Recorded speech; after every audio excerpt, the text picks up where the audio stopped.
আজ নদীর পাড়ে দাদু দিদার কাছে টাকা তুলতে এসে কত টাকা চার্জ নিলাম সেটাই বলবো তোমাদের আজ এই ভিডিওটার মধ্যে। সো হ্যালো গাইস, আমি সঞ্জীব, আর তোমরা সবাই কেমন আছো? এখন বেরিয়েছি জামাটা পরে, আর সঙ্গে সাইকেলটাও নিয়ে নিয়েছি।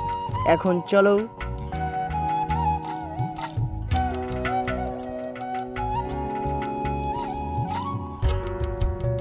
আর গানটা শুনতে শুনতে চলে এসেছি দিদার বাড়িতে।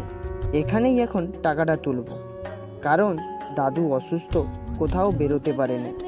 আর সঙ্গে দিদাও আছে, দিদাও টাকাটা তুলে নেবে। আর 3 টাকা কি দেব?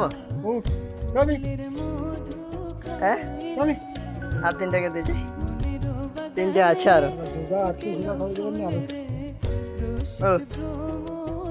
আর আমি যখন থেকেই দাদুর বাড়িতে এসেছি তখন থেকেই কারেন্টটা চলে গেছে। আর এখানে তো জানো প্রচণ্ড পরিমাণ গরম, নদীর পাড় বলে কথা। আর এখান থেকে দাদু তুলবে 2000 টাকা, আর দিদার তো জানো অন্নপূর্ণা ভাণ্ডার ঢুকেছে 3000 টাকা, সেটাই তুলবে এখন।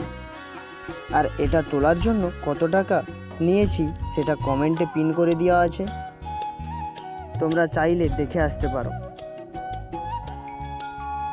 আর এখন নদীর পাড়ে এসেছি, নদীর পাড়ে না গেলে হয়। আর জানো তো প্রচণ্ড পরিমাণ গরম লাগছে, তাই নদীর পাড় থেকে ঘুরে এসে তাড়াতাড়ি করে বাড়ির পথে রওনা দিলাম। আর বাড়ির দিকে যেতে যেতে দেখলাম একটা দোকান, সেখান থেকে একটা আইসক্রিম আর একটা ম্যাঙ্গো নিয়ে নিলাম। আর ম্যাঙ্গোটা আমার ভাই বাড়িতে আছে, তার জন্য এই ম্যাঙ্গোটা নিয়েছি। আর আমি এখন আইসক্রিমটা খেয়ে নেব।